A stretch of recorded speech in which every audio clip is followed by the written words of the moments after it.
चलिए मंगलाचरण प्रारंभ करते हैं। नमो अरिहंताणं नमो सिद्धाणं नमो आयर्याणं नमो वज्रायाणं नमो लोय सबसाहुलं।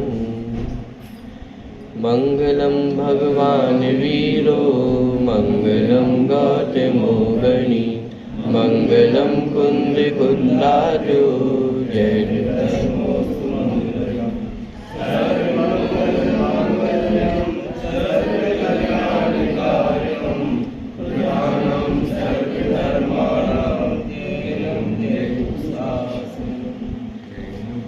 मोक्षमार्गस्य नेतारं भ्रेतारं कर्मभूभृतां ज्ञातारं विश्वतत्त्वानां वन्दे तद्गुणलब्धये।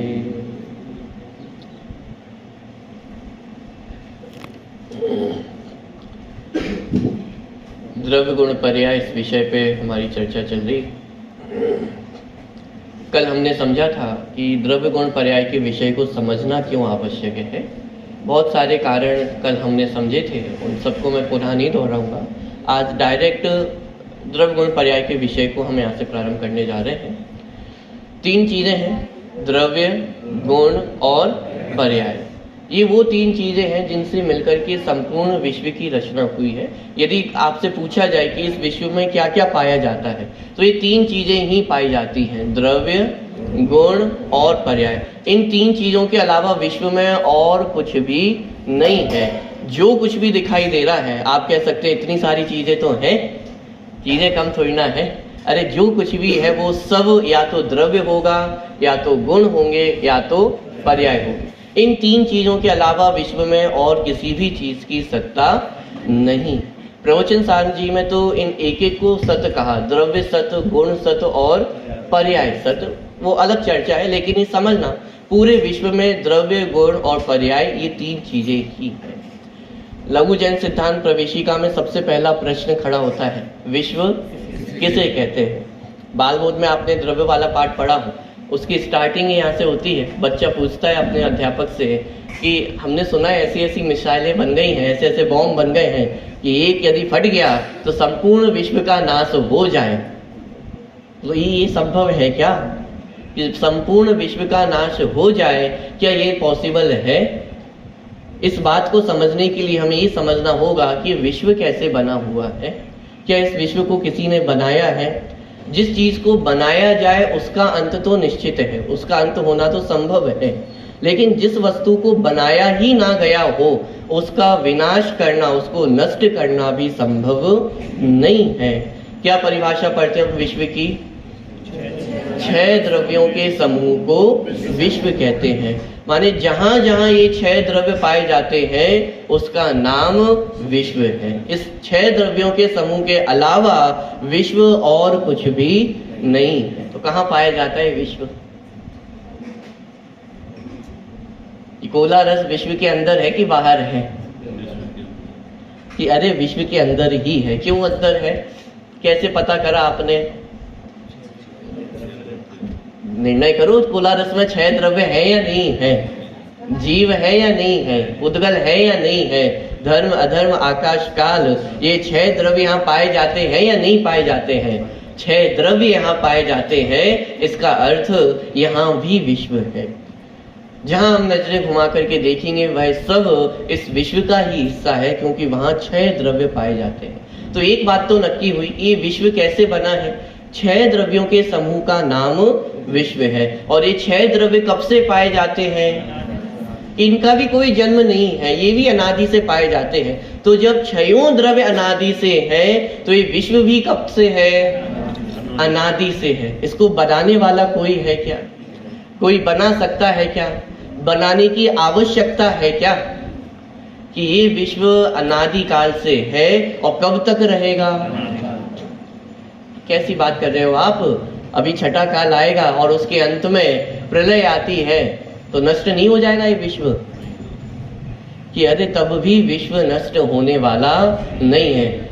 आपको पता है ऐसे ऐसे परमाणु बम बन गए हैं, एक परमाणु बम एक देश के ऊपर चला फट जाए तो पूरा देश का देश नष्ट हो जाए। ऐसे 2-4 बम यदि फट गए तो विश्व नष्ट नहीं हो जाएगा?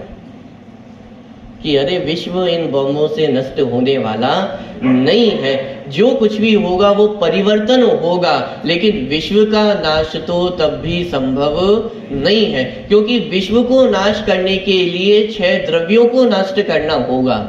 6 द्रव्यों को भी नष्ट नहीं करना पड़ेगा, एक अणु को भी यदि आप नष्ट कर सको तो विश्व का नाश हो जाएगा।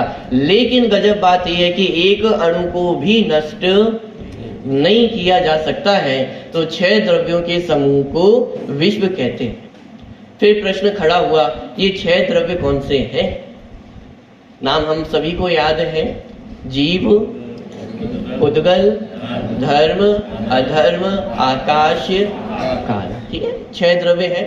वास्तव में तो द्रव्य तो अनंत है, ये 6 कैटेगरी है, अलग अलग तरह के द्रव्य हैं, उन सबको इन 6 कैटेगरी में डिवाइड किया है। जीव भी अनंत है, पुद्गल अनंतानंत है, धर्म, अधर्म, आकाश, काल, इन सबको यदि मिलाकर के देखेंगे तो अनंत द्रव्य हैं।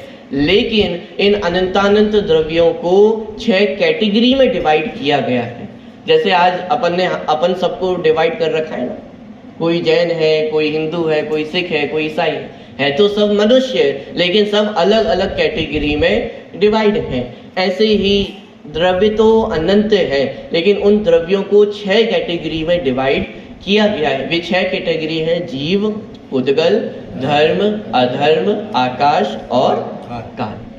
इनकी एक एक द्रव्य की चर्चा तो अपन विस्तार में अलग से करेंगे ही, लेकिन इन सब की एक सामान्य चर्चा कि द्रव्य कहते किसे हैं। ये जो अनंतानंत द्रव्य हम जगत में देख रहे हैं, ये द्रव्य कहते किसे हैं?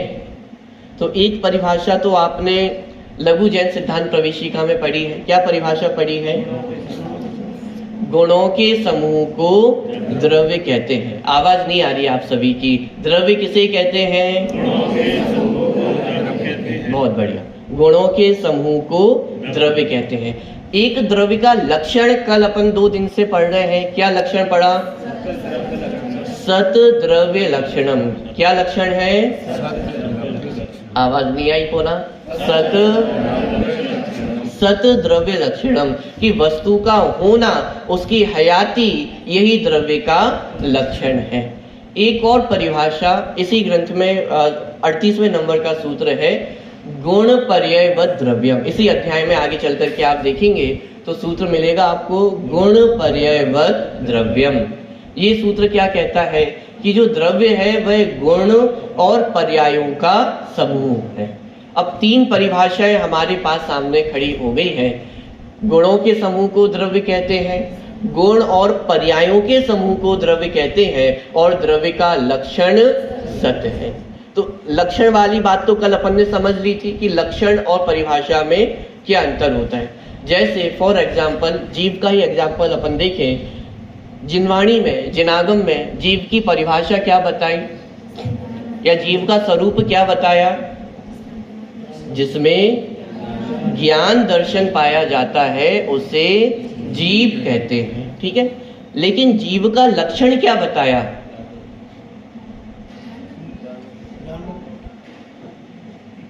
जानना, देखना, ये जीव का लक्षण कहना, ये बहुत स्थूल कथन है। इसी तत्वार सूत्र ग्रंथ का यदि हम देखेंगे तो एक सूत्र आपको पढ़ने को मिलेगा, उपयोगो लक्षणम। क्या आप कहेंगे क्या अंतर है? चाहे ज्ञान दर्शन कहें चाहे उपयोग कहें, बात तो एक ही है ना। बात एक नहीं है। उपयोगो लक्षणम जहां कहा है उसका अर्थ है ज्ञान दर्शन, जो एक्टिव ज्ञान है उसका नाम लक्षण है। ज्ञान तो सब में भरा हुआ है। मुझे समय सार जी की सारी गाथा याद है, लेकिन आपको कैसे पता चलेगा कि मुझे याद है या नहीं? जब तक मैं सुनाऊंगा नहीं तब तक आपको पता भी नहीं चलेगा। बात लक्षण की हो रही है, बात स्वरूप की नहीं हो रही है। बात इसकी है कि पहचानेंगे कैसे कि मुझे याद है। याद है ये दिखाने के लिए उसका प्रकटीकरण भी आवश्यक है। तो उपयोग और ज्ञान दर्शन कहने में क्या अंतर है? ज्ञान उपयोग भी होता है, दर्शन उपयोग भी होता है, लेकिन इनके एक और भेद होते हैं, लब्धि। लब्धि माने जो पढ़ा हुआ ज्ञान है, जो वस्तु हमने जान ली है। जैसे आपका नाम क्या है, अब सबके मन में आपका अपना अपना नाम अपने मन में उभर गया होगा, लेकिन इससे पहले आपका नाम आपके मन में उभरा हुआ नहीं था, लेकिन भाई आपकी लब्धि में तो पड़ा हुआ ही है ना। सबको पता है मेरा नाम क्या है, लेकिन जैसे ही नाम पूछा जाए तो वो आपके उपयोग में भी आ जाता है। ये जो एक्टिव ज्ञान है ये जीव का लक्षण है। लब्धि में पड़ा हुआ ज्ञान उसको जीव का लक्षण नहीं कहा, स्वरूप तो कहा है। जब स्वरूप की बात करेंगे तो लब्धि भी स्वरूप है, उपयोग भी स्वरूप है, अनंत गुण जीव के स्वरूप है। लेकिन जब लक्षण की बात करेंगे, डिफरेंशिएट कैसे किया जाए, एक जीव है और वो ऐसे हाथ पे हाथ धर के बैठा हुआ है, और पुद्गल भी है, मैं भी कुछ नहीं बोल रहा हूँ, पुद्गल भी कुछ नहीं बोल रहा है, मुझ में भी कोई एक्टिविटी दिखाई नहीं दे रही है, पुद्गल में भी कोई एक्टिविटी दिखाई नहीं दे रही है। अब डिफरेंशिएट कैसे किया जाए कि एक जीव है और एक पुद्गल है? ये डिफरेंशिएशन उपयोग के माध्यम से ही किया जा सकता है। ये उपयोग जीव और पुद्गल, जीव और धर्म, जीव और अधर्म, ऐसे पांचों द्रव्यों से भेद विज्ञान करा के जीव तक हमें पहुंचाता है। तो ये लक्षण और स्वरूप में अंतर, बात ख्याल में आ रही है।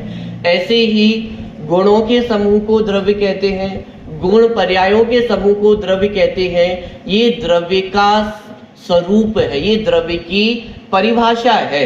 और कैसे पहचाने कि द्रव्य क्या है, तो उसके लिए लक्षण बनाया कि आपको बहुत परिभाषा याद करने की आवश्यकता नहीं है। कैसे पहचान करें कि द्रव्य है या नहीं है? आपको पुद्गल के गुणों के बारे में नहीं पता तो चल जाएगा, कैसे पता चलेगा ये द्रव्य है या नहीं है? ये है ना, उपयोग तो जीव का लक्षण है। एक सामान्य द्रव्य का लक्षण क्या है? उसकी सत्ता, उसका है पना। ये द्रव्य है या नहीं है? है। कपड़े द्रव्य है या नहीं है? जीव द्रव्य है या नहीं है? कैसे बताया आपने? उसकी सत्ता है, इसीलिए वो द्रव्य है। जो कुछ है वो सब क्या है? द्रव्य है। बात क्लियर हुई? चलिए एक स्टेप थोड़ा सा और आगे बढ़ते हैं। दो परिभाषाएं हमने यहाँ पे देखी हैं। गुणों के समूह को द्रव्य कहते हैं, गुण और पर्यायों के समूह को द्रव्य कहते हैं। तो कौन सी परिभाषा सही है? लघु जैन सिद्धांत प्रवेशिका में तो सिर्फ इतना ही लिखा कि गुणों के समूह को द्रव्य कहते हैं, और तत्वार्थ सूत्र जी में क्या लिखा? गुण और पर्यायों के समूह को द्रव्य कहते हैं। तो ये दो अंतर क्यों दिखाई दे रहा है कि इसको समझना कि एक द्रव्य में गुण और पर्याय ये दोनों पाए जाते हैं। जहां लघु जैन सिद्धांत प्रवेशिका में गुणों के समूह को द्रव्य कहा गया है, वहां पर्याय गुणों के अंतर ही गर्वित कर ली गई हैं, उनको अलग से नहीं लिखा गया। तत्वार्थ सूत्र ग्रंथ में उनको अलग से लिख करके दोनों को बताया कि गुण और पर्यायों के समूह को द्रव्य कहते हैं। बात क्लियर हुई? गुणों के समूह को द्रव्य कहते हैं और 6 द्रव्यों के समूह को विश्व कहते हैं। दोनों जगह कॉमन वर्ड क्या है? समूह। तो दोनों जगह समूह शब्द का एक ही अर्थ है या अलग अलग अर्थ है? समूह माने क्या होता है? ग्रुप, इकट्ठा होना। तो 6 द्रव्यों के समूह को विश्व कहते हैं, यहां भी समूह शब्द लिया। और गुणों के समूह को द्रव्य कहते हैं, यहां पर भी समूह शब्द लिया है। तो क्या दोनों जगह समूह शब्द का एक ही अर्थ है या कुछ उसमें अंतर है? क्या अंतर है? जहां 6 द्रव्यों के समूह को विश्व कहा गया है, वहां बहुत मोटा मोटा इस प्रकार का अर्थ समझना कि जैसे एक बोरी में अपन गेहूं भर देते हैं, चावल भर देते हैं, ऐसे ही इस विश्व में ये 6 द्रव्यों का समूह है। कहने का मतलब क्या कि जैसे एक बोरी में हमने चावल भर दिए हैं, एक साथ एक जगह इकट्ठे भर दिए हैं, लेकिन एक साथ इकट्ठे भरने पर भी एक एक चावल का दाना कैसा है? अलग अलग है। एक एक चावल के दाने की अपनी स्वतंत्र सत्ता है। ये भी मैं बहुत स्थूल उदाहरण इसलिए कह रहा हूँ क्योंकि इस जगत में यदि हम जाकर के देखेंगे ना, तो द्रव्य आपको आपस में मिले जुले दिखाई देंगे। जैसे दूध में हमने पानी मिला दिया हो, इस तरह से मिले जुले हुए दिखाई देंगे। बोरी में तो चावल फिर भी अलग अलग दिखाई दे रहे हैं। इस विश्व में जब द्रव्यों की सत्ता देखने जाएंगे तो एक ही जगह पर अनंत द्रव्यों का समूह दिखाई देगा। ऐसे ठसाठस ये 6 द्रव्य इस विश्व में भरे हुए हैं। तो ये हुआ 6 द्रव्यों के समूह को विश्व कहते हैं। गुणों के समूह को द्रव्य कहा। अब यहाँ पे जो समूह शब्द है, यहाँ पे जो ग्रुप कहा गया है, ये ग्रुप कैसा है? ये चावल में माने बोरी में चावल भर दिए हो ऐसा समूह नहीं है। जैसे एक शक्कर में मिठास भी पाई जाती है, सफेदीपना भी पाया जाता है, बहुत सारी चीजें पाई जाती हैं, माने उन सारे गुणों के समूह को द्रव्य कहते हैं। जहाँ मिठास पाई जाए उसे, जहाँ सफेदीपना पाया जाए उसे क्या कहते हैं? शक्कर कहते हैं। इसी तरह जहाँ अनंत गुणों का समूह पाया जाता है उसे द्रव्य कहते हैं। तो अंतर क्या हुआ? अंतर ये हुआ कि जहाँ 6 द्रव्यों के समूह को विश्व कहा था, वहां समूह में रहने पर भी एक एक द्रव्य कैसा है? अलग अलग है। एक एक अणु कैसा है?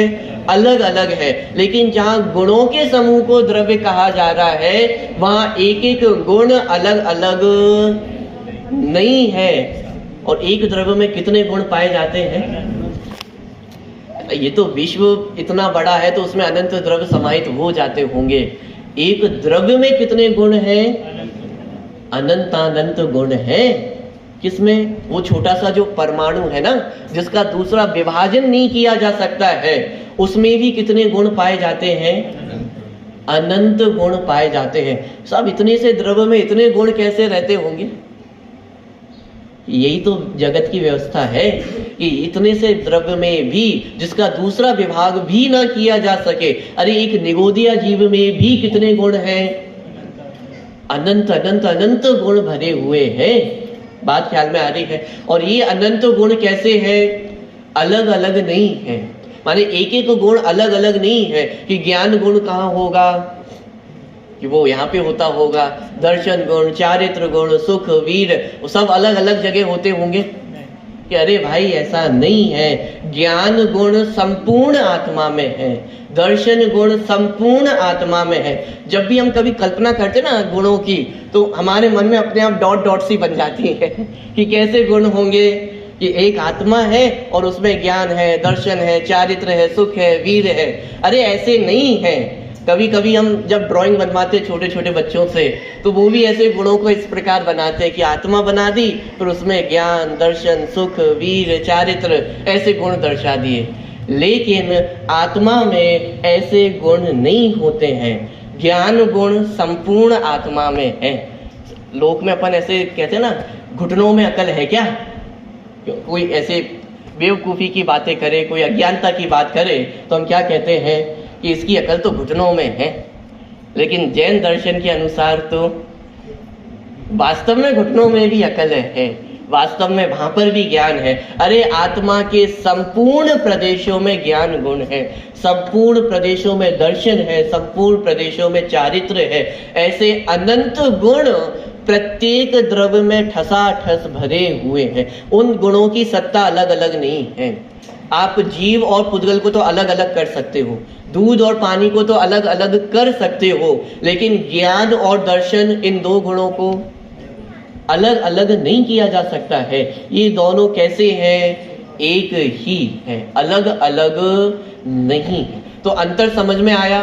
6 द्रव्यों के समूह को विश्व कहते हैं और गुणों के समूह को विश्व कहते हैं। शब्द समूह एक ही है, लेकिन समूह शब्द का अर्थ दोनों जगह अलग अलग है। जहाँ विश्व में 6 द्रव्यों के समूह को विश्व कहा है, वहाँ एक एक द्रव्य की सत्ता अलग अलग है। जहाँ गुणों के समूह को द्रव्य कहा, वहाँ एक एक गुणों का समूह एक रूप ही है, वहाँ गुणों की सत्ता अलग अलग नहीं।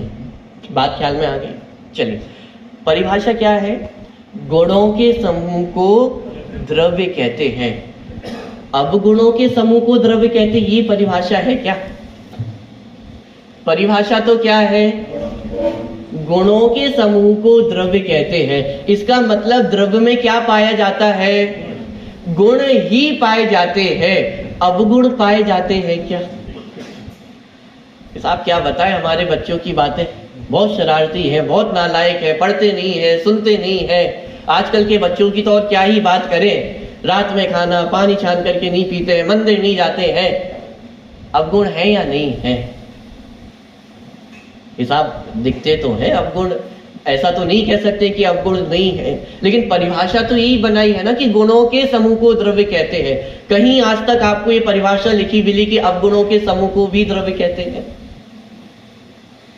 ध्यान रखना, आत्मा में क्षमा स्वभाव तो है, लेकिन क्रोध नाम का कोई गुण नहीं।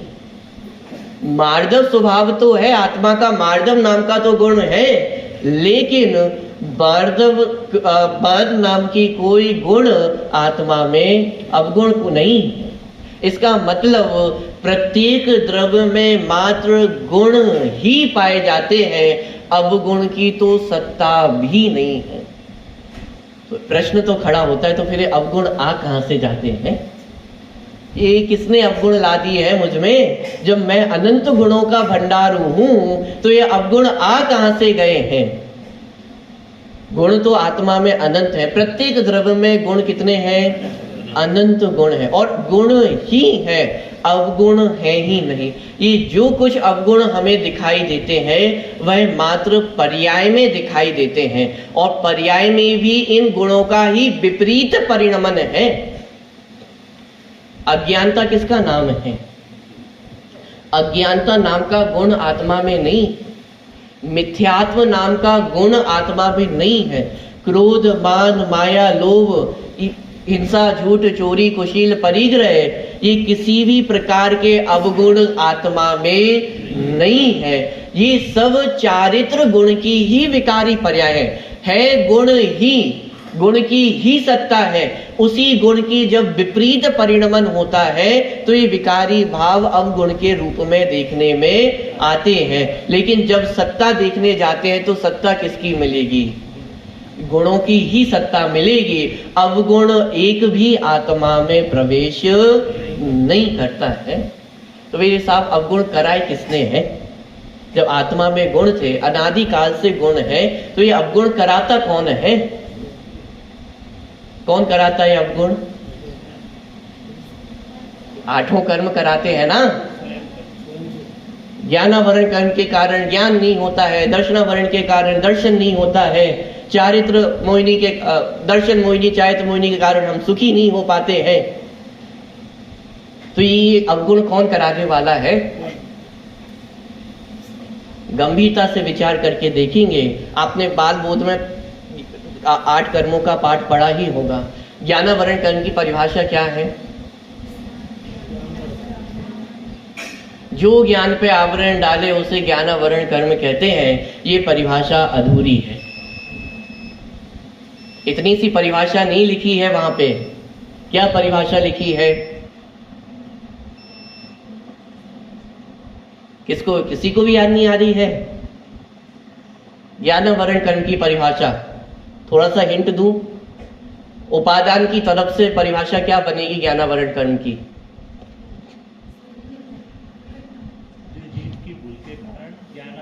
ज्ञान पर आवरण डालने में निमित्त। चलिए, बहुत बढ़िया, अच्छा प्रयास है। जब जीव स्वयं अपने ज्ञान स्वभाव का घात करता है, तब उस ज्ञान स्वभाव के घात होने में जिस कर्म का उदय निमित्त होता है उसे ज्ञानावरण कर्म कहते हैं। दोबारा आप परिभाषा जाके पढ़िएगा। इस प्रकार की परिभाषा आपको प्रत्येक कर्म के साथ पढ़ने को मिलेगी। जब जीव अपने दर्शन स्वभाव का घात करता है, तब उस दर्शन गुण के घात होने में जिसका निमित्त हो उसे दर्शनावरण कर्म कहते हैं। जब जीव अपने सुख स्वभाव का घात करता है, तब उस सुख स्वभाव के घात करने में जिस कर्म का उदय निमित्त हो उसे मोहिनी कर्म कहते हैं। कहने का मतलब ये है कि अरे 8 कर्मों ने विकार नहीं कराया है, 8 कर्मों ने अवगुण प्रकट नहीं किए हैं। ये अवगुण स्वयं की गलती से ही उत्पन्न हुए हैं। कोई अवगुण प्रकट कर सके, कोई हमारे अंदर अवगुण करा सके, ये जगत में किसी विश्व के किसी भी द्रव्य में ताकत नहीं है। ये स्वयं जीव की उपादानगत योग्यता से विकारी परिणमन हो रहा है। इसका मतलब कि यदि द्रव्य में स्वभाव रूप परिणमन करने की योग्यता है तो द्रव्य में ही विभाव रूप परिणमन करने की योग्यता भी है। माने यदि क्षमा रूप से परिणमन करने की योग्यता आत्मा में है तो क्रोध रूप परिणमन करने की योग्यता भी किसकी है?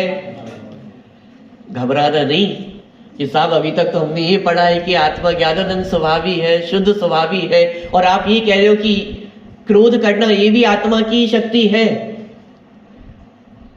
जरा गंभीरता से विचार करके देखना, यदि हम ये माने कि क्रोध कोई और कराता है तो फिर हमें ये मानना पड़ेगा कि एक द्रव्य का कर्ता कोई दूसरा द्रव्य भी हो सकता है। अरे कितनी बड़ी समस्या खड़ी हो जाएगी।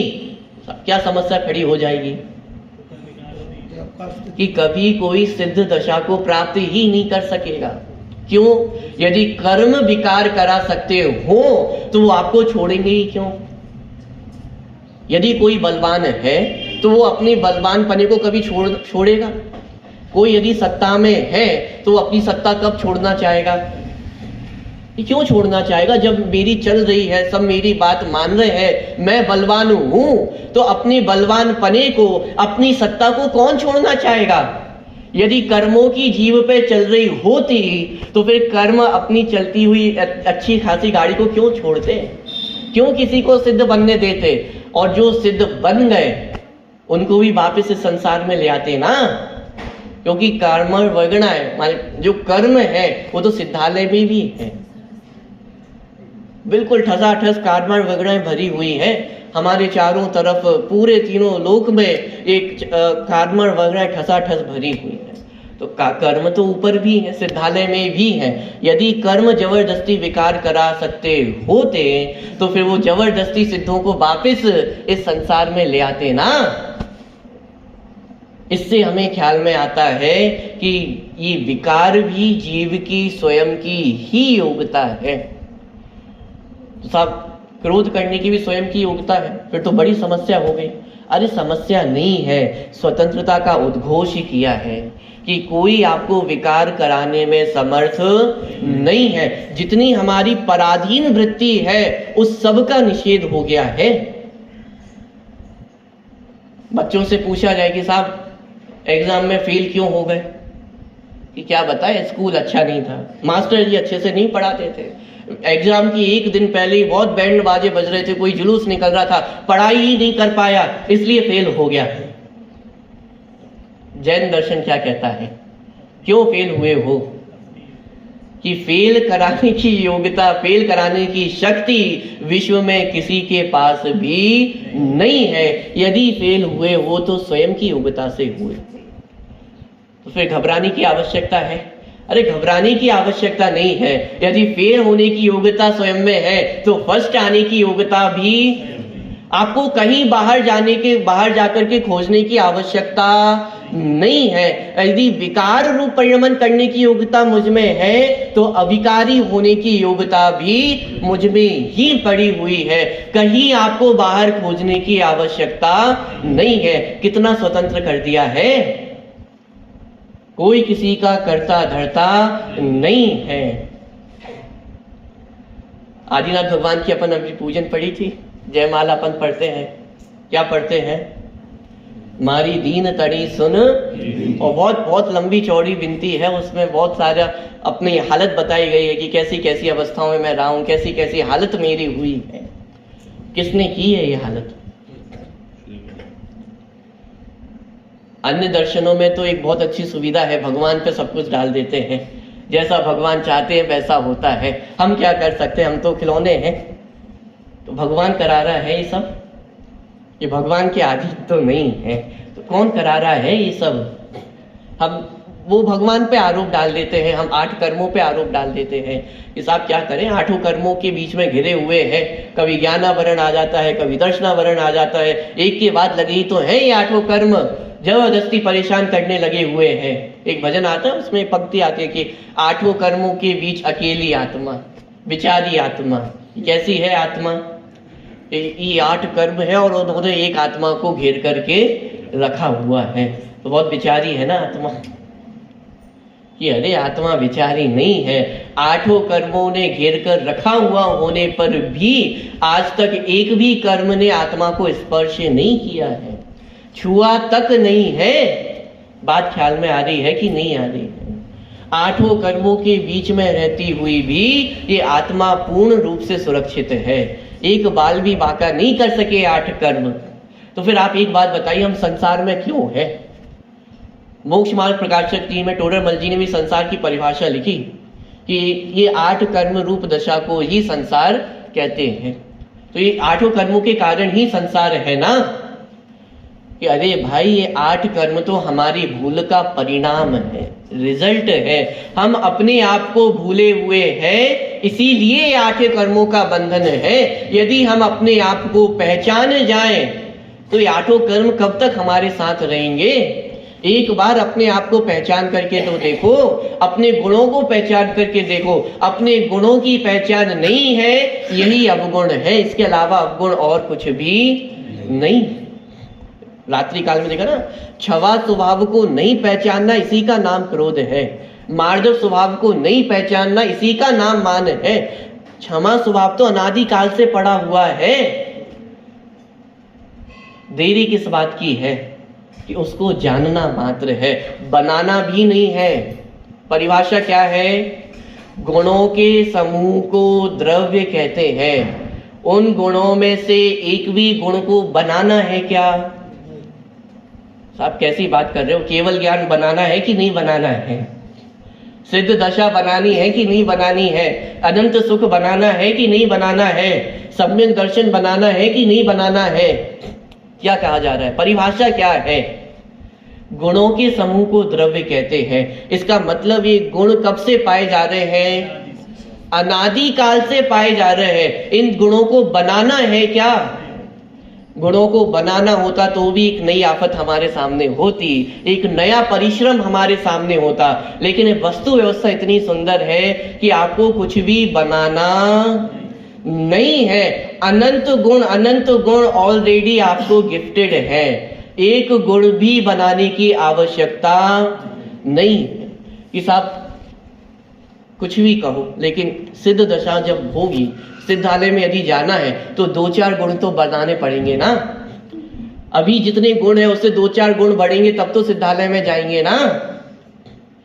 कि अरे सिद्धालय में जाकर के भी एक गुण भी आत्मा का नहीं बढ़ता है, और निगोद में जाकर के भी आत्मा का एक गुण भी कम। जो निगोद में सो ही मुझ में,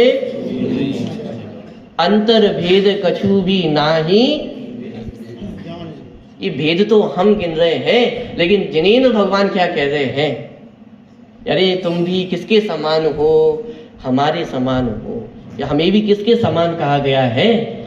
सिद्ध समान सदा पद मेरो। सदा मतलब क्या अर्थ होता है? मिसप्रिंट हो गई होगी गलती से, कहीं पे कोई और शब्द आना होगा। मिसप्रिंट हुई है क्या? सिद्ध समान सदा पद मेरो। सदा मतलब क्या? हमेशा। हमेशा मतलब कि त्रिकाल में। त्रिकाल मतलब कहां पे थे? त्रिकाल से कहां पे है? अनादि से। कि निगोद में थे। और निगोद में भी क्या कहा जा रहा है? किसके समान है? सिद्ध समान सदा पद मेरो। अभी मनुष्य पर्याय में है, और किसके समान कहा जा रहा है? कभी नरक में भी गए हैं, और नरक में भी क्या कहा जा रहा है? सिद्ध समान सदा पद मेरो। वो शेर का जीव मांसाहार कर रहा है, मांसाहार का भक्षण कर रहा है, और क्या कहा जा रहा है? थोड़ा सा और यदि डिस्क्रिप्शन में जाऊंगा, थोड़ा सा और गहराई में जाऊंगा तो शब्द बोलना भी कठिन पड़ जाएंगे। जैन तो सब सिद्धों के समान है, और अन्य धर्म के लोग, पाकिस्तानी सिद्ध समान है या नहीं है? और यदि थोड़े कठिन शब्द बोलूंगा तो हो सकता है मुझ पे ही भारी पड़ जाए। आप लगा लेना, इस जगत का प्रत्येक जीव किसके समान कहा जा रहा है? अरे सप्त व्यसनी को भी किसके समान कहा जा रहा है? अनादिकालीन मिथ्या दृष्टि जीव को भी क्या कहा जा रहा है? ये अर्थ है सदा पद मेरो। सिद्ध समान सदा पद मेरो। अब आप अर्थ खोलो। शब्द पढ़ने मात्र से काम नहीं चलेगा, उसका अर्थ खोलना पड़ेगा, और अर्थ कितना भी कठिन हो समझना तो पड़ेगा ना। कि कैसे कैसे इन लोगों को आप सिद्ध के समान कह रहे हो, कहाँ तो घोर पापी जीव और कहाँ सिद्ध भगवान, और उनकी तुलना आप कर रहे हो कि अरे ये तुलना हम नहीं कर रहे हैं, ये तो स्वयं अनंत भगवान अपनी दिव्य ध्वनि में उद्घोष कर रहे हैं ना कि तुम भी किसके समान हो, कि सिद्धों के समान हो। उसका आधार क्या है कि सिद्ध भगवान में भी अनंत गुण है और मुझ में भी अनंत गुण है। अनंत गुण है, 2-4 आगे पीछे होंगे। अब अनंत में 2-4 की क्या गिनती है, बस उतना ही फर्क हो जाता है मनुष्य और सिद्धों में। अरे उतना भी फर्क नहीं है, एक गुण का भी फर्क नहीं है। जितने अनंत गुण सिद्ध भगवान में है उतने ही अनंत गुण मुझ में है, और उतने ही अनंत गुण निगोद अवस्था में भी विद्यमान थे। निगोद अवस्था में जाकर के भी कुछ घटा नहीं और सिद्ध अवस्था में जाकर के भी कुछ बढ़ा नहीं। क्यों? क्योंकि निगोदिया जीव भी द्रव्य है, मनुष्य भी द्रव्य है, और सिद्ध भगवान भी द्रव्य है। और द्रव्य की परिभाषा क्या है? गुणों के समूह को द्रव्य कहते हैं। ये नहीं लिखा कि कुछ गुण कम हो जाते हैं, बढ़ जाते हैं, किसी में कम होते होंगे, ज्यादा होते होंगे। क्या परिभाषा है? गुणों के समूह को द्रव्य कहते हैं, और किसी भी द्रव्य में गुण कम या अधिक नहीं होते हैं। एक जीव द्रव्य में जितने गुण हैं उतने ही गुण विश्व के प्रत्येक जीव में। फिर साहब एक बात बताइए, अंतर तो दिखाई देता है, किसी का ज्ञान कम है, किसी का ज्ञान अधिक है, किसी की विशुद्धि अधिक है, किसी की विशुद्धि कम है। कोई तो दिन रात मंदिर में आता है और कोई एक बार कोई मंदिर में नहीं आता है। तो सबके अंतर तो दिखाई दे रहा है ना। सुख सबके अंदर है, सुख नाम का गुण सबके पास है, लेकिन सबका सुख एक समान है क्या? सुख में तो अंतर दिखाई देता है। कोई दुखी है, कोई थोड़ा सुखी है, कोई ज्यादा सुखी है, कोई बहुत सुखी है, और कोई अनंत सुखी है, और कोई अनंत दुखी है निगोद अवस्था में। तो ये अंतर तो बहुत बड़ा है। अनंत दुख से लेकर के अनंत सुख तक का अंतर, ये अंतर तो बहुत बड़ा है। इसके बीच में तो अनंत भेद हो जाते हैं सुख के। तो ये अंतर तो दिखाई दे रहा है ना। ज्ञान का इतना बड़ा अंतर तो दिखाई दे रहा है, ये अंतर कहां से आया? तो पहला पॉइंट जो हमने क्लियर किया कि किसी और ने ये अंतर पैदा नहीं किया है, भगवान ने ये अंतर पैदा नहीं किया है, कर्मों ने अंतर पैदा नहीं किया है। कर्म निमित्त कहे जाते हैं, लेकिन गलती किसकी है? अरे अपने ज्ञान स्वभाव को नहीं पहचाना, इसीलिए आरोप कर्म पे आता है। निमित्त की परिभाषा क्या है?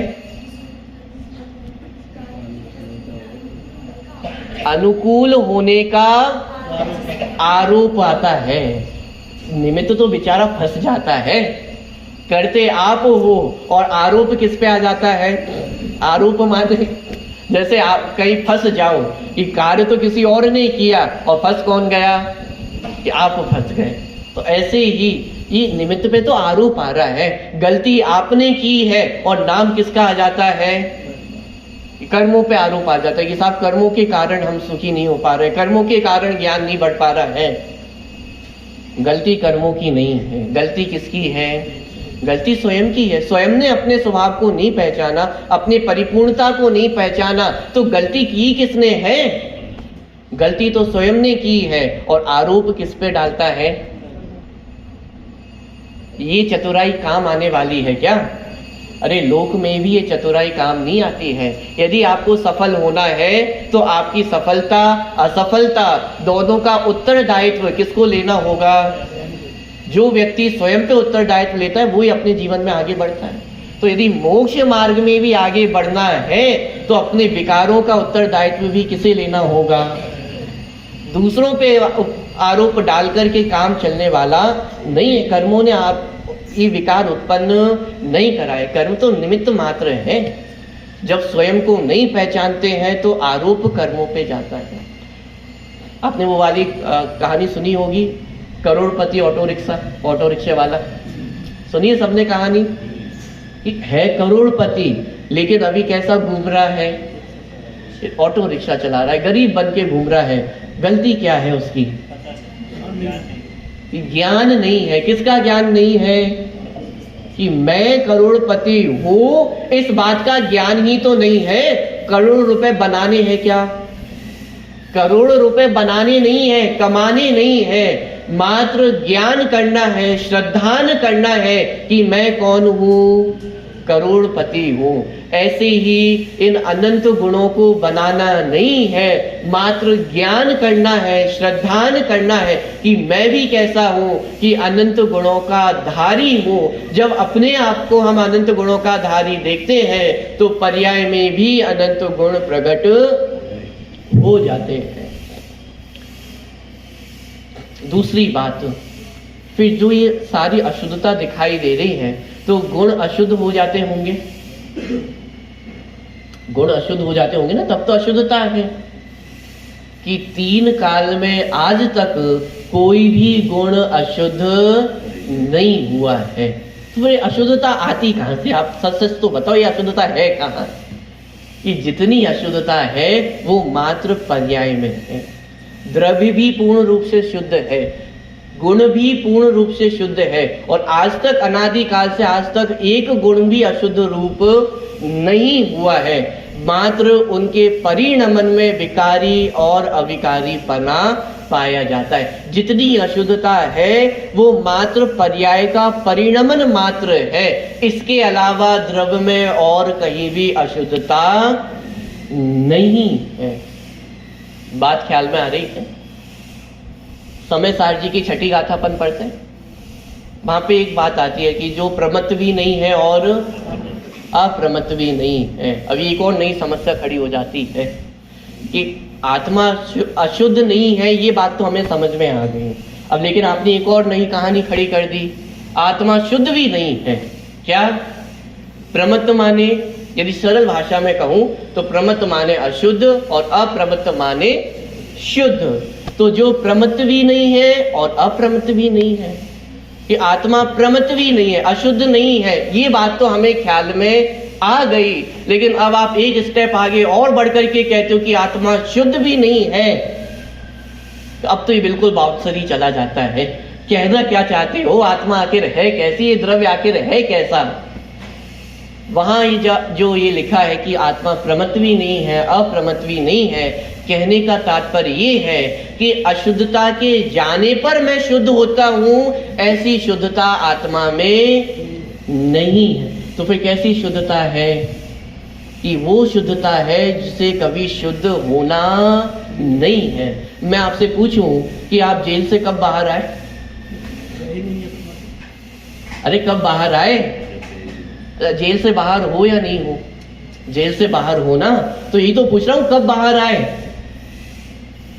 कि जेल से बाहर आने का उत्तर देने का मतलब ये है कि मैं कभी ना कभी जेल में गया हुआ था। ऐसे ही जब ये कहा जा रहा है कि आत्मा शुद्ध हुआ, इसका मतलब आत्मा कभी अशुद्ध भी हुआ था ना। इसलिए वहां पे पंक्तियां लिखी कि जो प्रमत्त भी नहीं है और अप्रमत्त भी नहीं है, जो अशुद्ध तो है ही नहीं और शुद्ध भी नहीं है, मतलब कि शुद्ध हुआ नहीं है। ये उस शुद्धत्व की बात है जो कभी अशुद्ध होता नहीं है। ये उस शुद्धत्व की बात है कि जो अनादि काल से निगोद में भी शुद्धता थी, वर्तमान में भी शुद्धता है और भविष्य में भी वह शुद्धता वैसी की वैसी रहने वाली है। ध्यान रखना, सिद्धालय में जाकर के वो शुद्धता बढ़ने वाली नहीं है, वो शुद्धता वैसी की वैसी ही रहने वाली है। जो कुछ घटता बढ़ता दिखाई दे रहा है वो सब पर्याय है, लेकिन जो सदा काल वैसा का वैसा रहता है, ऐसे द्रव्य गुण ये सदा काल वैसे के वैसे ही है। बात ख्याल में आ रही है? 5 भावों में जब अपन पढ़ते हैं पंचभाव, तो उसमें अंतिम जो हम भाव पढ़ते हैं वो कौन सा है? पारिणामिक भाव। पारिणामिक भाव क्या है? ये वही गुणों का समूह है, ये वही गुणों का समूह है जो अनादि काल से भी है, वर्तमान में भी है और अनंत काल तक वैसा का वैसा रहेगा। पारिणामिक भाव में कुछ होता है क्या?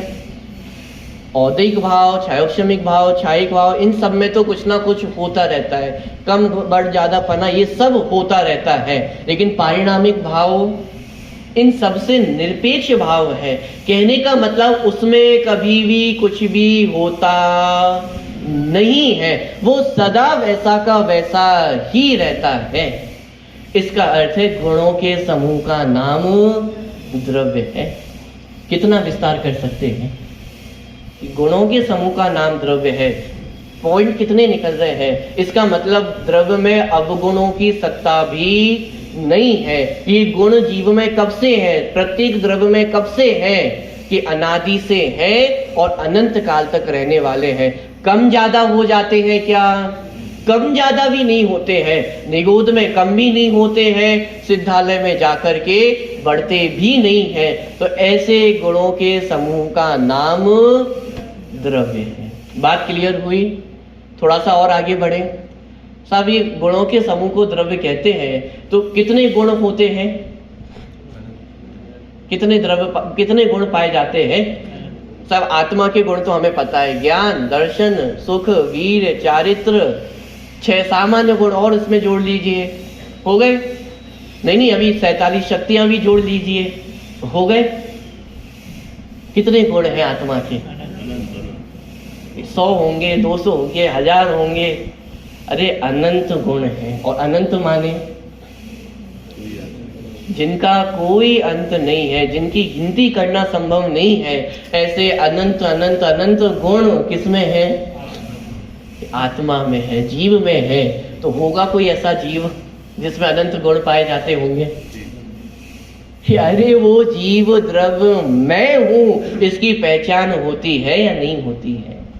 वो अनंत गुणों का पिंड मैं स्वयं हूं। वो अनंत गुण किसमें पाए जाते हैं? मुझ में पाए जाते हैं। अच्छा, मुझ में तो अनंत गुण पाए जाते हैं, और किसी में भी अनंत गुण पाए जाते हैं क्या? आपका वो छोटा सा नन्ना मुन्ना बालक है, उसमें कितने गुण हैं? कितने गुण हैं?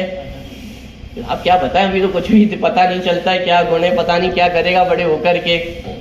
कि अरे उसमें भी अनंत गुण है।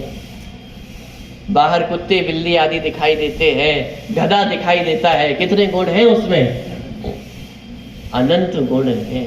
मात्र जीव में ही अनंत गुण नहीं है, पुद्गल द्रव्य में भी कितने गुण हैं? अनंत गुण है। धर्म द्रव्य, अधर्म द्रव्य, आकाश द्रव्य, काल द्रव्य, प्रत्येक द्रव्य में कितने गुण हैं? अनंत गुण है। अरे एक एक द्रव्य एक एक बढ़ के है, किसको छोटा कहें, किसको बड़ा कहें। कल मार्गव धर्म की चर्चा की थी। अब इस एंगल से आप विचार करके देखें। अरे जब प्रत्येक द्रव्य में अनंत गुण है, अणु अणु मात्र में अनंत गुण है, तो मैं किससे बड़ा हूं और किससे छोटा हूं? किससे बड़ा कहें अपने आप को? सब अपने आप में सबसे बड़े ही हैं। सब में अनंत अनंत अनंत गुण हैं। कोई द्रव्य छोटा नहीं है, कोई द्रव्य बड़ा नहीं है। सभी द्रव्य कैसे हैं? एक समान है, एक से। बात ख्याल में आ रही है? ये समानता कि गुणों के समूह को द्रव्य कहते हैं। अरे जब प्रत्येक द्रव्य में अनंत गुण है, तो किससे राग करे और किससे द्वेष करे? किसको अच्छा कहे और किसको बुरा कहे? अच्छा बुरा ये सापेक्ष कथन है। कोई बुरा होगा तो उसके मुकाबले किसी को अच्छा कहा जाता है, कोई अच्छा होगा तो उसके मुकाबले किसी को बुरा कहा जाता है। अब यहाँ किसी को अच्छा बुरा कहे तो कहे कैसे? सब में तो अनंत गुण भरे हुए हैं। जब सब में अनंत गुण है तो हम किससे राग करें? राग करो तो सबसे करो, और नहीं करो तो किसी से भी नहीं करो। इसी का नाम तो वीतरागता है कि जरे जब सभी में अनंत गुण है तो किससे राग करें, और जब सब में अनंत गुण है तो द्वेष किससे करें? बात ख्याल में आ रही है कि जितनी अशुद्धता दिखाई देती है, जितने अवगुण दिखाई देते हैं, वो पर्याय मात्र में है। लेकिन जब द्रव्य को देखते हैं, जब गुणों को देखते हैं, तो उसमें रंच मात्र भी अशुद्धता नहीं है, रंच मात्र भी कमी नहीं है। और जब हम अपने ऐसे अनंत गुणों की पहचान करते हैं, समझते हैं, उनका श्रद्धान करते हैं, तो हमें भी सम्यक दर्शन की प्राप्ति होती है। मोक्ष मार्ग प्रारंभ होता है और पूर्णता होते होते एक दिन सिद्धत्व की प्राप्ति भी हो जाती है। लेकिन आरंभ कहाँ से हुआ है? ये मोक्ष मार्ग का प्रारंभ कहाँ से है?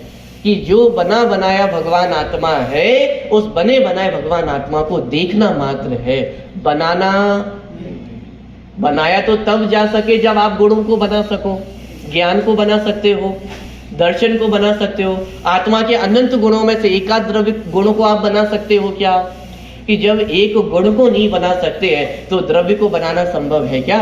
इसका मतलब मैं जो कुछ भी हूं ऑलरेडी बना बनाया हूं। और अनंत भगवान इस बात की उद्घोषणा कर रहे हैं कि जितना बना बनाया हूं उतना परिपूर्ण हूं, अनंत शक्ति स्वभाव धर्म को धारण किया हुआ हूं, उसमें कुछ भी बढ़ाना नहीं है। तो ऐसे अनंत स्वभाव को जानने पर पर्याय में भी अनंतता प्रकट होती है। ऐसे अनंत स्वभाव को पहचान कर हम भी सिद्ध दशा को प्राप्त करें, इसी मंगल भावना से अभी की बात को पूरी करते हैं।